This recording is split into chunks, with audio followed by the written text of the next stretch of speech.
السلام علیکم۔ 30 اگست تک دو مضبوط سلسلے پاکستان کو متاثر کرنے کی امید کی جا رہی ہے، جس کی تازہ ترین موسمی صورتحال لے کر آپ کی خدمت میں حاضر ہیں۔ آج بھی لاہور، مرید کے ناروال، سیالکوٹ سمیت پنجاب اور خیبر پختونخوا، گلگت بلتستان، کشمیر کے جنوبی محدود علاقوں میں بادل تشکیل پائے اور ٹکڑیوں کی شکل میں بارش دیکھنے کو ملی۔ اس وقت بھی بعض مقامات پر بادل موجود ہیں اور بارش کا سلسلہ جاری ہے۔ موسمی سسٹموں پر نظر ڈالیں تو وسطی پنجاب پر ایک سرکولیشن جبکہ کوہ کیرتھر پر اپر ایئر سرکولیشن موجود ہے۔ اس کے علاوہ ایک سرکولیشن راجستھان کے جنوب مغربی علاقوں پر بنا ہوا ہے۔ ایک کمزور ٹرف جنوبی ساحلی علاقوں میں کوہ سلیمان تک وجود میں ہے، جبکہ سیزنل مونسون ٹرف ہمالیہ سے نیچے اتر کر جنوبی پنجاب کے علاقوں تک نمی کا بہاؤ بنائے ہوئے ہے۔ خلیج بنگال میں تشکیل پانے والا ہوا کا شدید کم دباؤ اس وقت ناگپور کے علاقوں پر موجود ہے، جو مزید آگے بڑھ رہا ہے۔ ان تمام تر موسمی سسٹموں کے سبب اگلے 24 گھنٹوں کے دوران اسلام آباد، راولپنڈی، مری، اٹک، چکوال، سرگودا، خوشاب، جہلم، سیالکوٹ، لاہور، ناروال،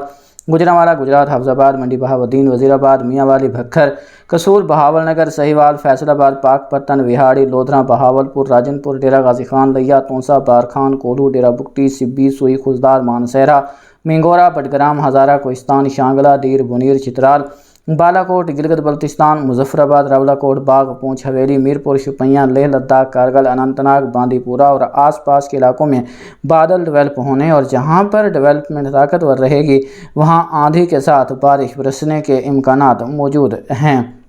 کیونکہ وسیع پیمانے پر پھیلی ہوئی بارش کا امکان نہیں ہے۔ جہاں پر ڈیولپمنٹ طاقتور رہے گی وہاں بارش دیکھنے کو مل جائے گی، جبکہ کراچی سمیت ساحلی علاقوں میں سمندری بادلوں کی آمد و رفت رہے گی، جو رمجھم بوندا باندی کا سبب بن سکتے ہیں۔ ملک میں گرمی کا دور جاری ہے، حبس کی کیفیت بنی رہے گی۔ آج بھی جوہر آباد، نورپور، تھل، بنوں، جھنگ، ملتان سمیت ملک کے وسطی علاقوں میں درجہ حرارت 40 ڈگری سینٹی گریڈ سے زیادہ ریکارڈ کیا گیا۔ 30 اگست تک دو مضبوط سلسلوں کے سبب پشاور، ملتان، کوہاٹ، ایبٹ آباد، سوابی، ہزارہ، کوہستان، شانگلہ، دیر، بنیر، چترال، بالاکوٹ، مالم جبہ، ناران، کاغان، اسلام آباد، راولپنڈی، مری، گلیات، اٹک، چکوال، سرگودا، خوشاب، جہلم، سیالکوٹ، لاہور، ناروال، گوجرانوالہ، گجرات، حافظ آباد، منڈی بہاؤالدین، وزیر آباد، میاں والی، تلہ گنگ، خوشاب، سری نگر، پلوامہ، راجوری، جموں، ادھمپور، مظفر آباد، راولاکوٹ، باغ، پونچھ، حویلی، میرپور، شوپیاں، لیہ لداخ، کارگل، اننت ناگ، باندی پورہ، گلگت بلتستان کے اکثر علاقوں میں تیز سے شدید آندھی کے ساتھ کہیں 2 تو کہیں 3 موسلادھار سے شدید بارشیں متوقع ہیں، جبکہ سندھ، بلوچستان اور جنوبی پنجاب کے اکثر علاقوں میں موسم خشک ہی بنا رہے گا۔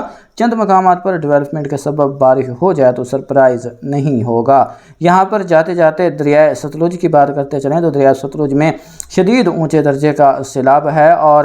ہیڈ سلمان کی اس کے علاوہ اگر بات کی جائے گنڈا سنگھ والا کے مقام پر تو انتہائی اونچے درجے کا سیلاب ہے، جہاں پر پانی کا بہاؤ 2,85,000 کیوسک سے بھی تجاوز کر چکا ہے اور یہاں پر پانی کی سطح میں مزید اضافے کے امکانات بھی موجود ہیں، کیونکہ ابھی بھی جو ہے وہ ہماچل پردیش اور آس پاس کے علاقوں میں بارش جاری ہے، تو یہاں پر مزید جو ہے وہ ریلے دیکھنے کو مل سکتے ہیں اور یہاں پر پانی کا بہاؤ مزید بڑھ سکتا ہے۔ اس کے علاوہ ہیڈ سلمان کی اور ہیڈ سلمان پر بھی انتہائی سے شدید انتہائی اونچے درجے کے سیلاب کا امکان ہے، تو جو بھی علاقے ہیں جس میں بہاول نگر، وہاڑی، لودھراں، بہاولپور کے وہ علاقے جو ستلج کے قریب ہیں متاثر ہو سکتے ہیں، وہاں کے مکین وہاں نکل جائیں، کیونکہ یہاں پر جو بھی چھوٹے موٹے یا بڑے بند بنائے گئے ہیں ان کے ٹوٹنے کا خطرہ موجود ہے، اس لیے جو ہے وہ رسک نہ لیں اور جو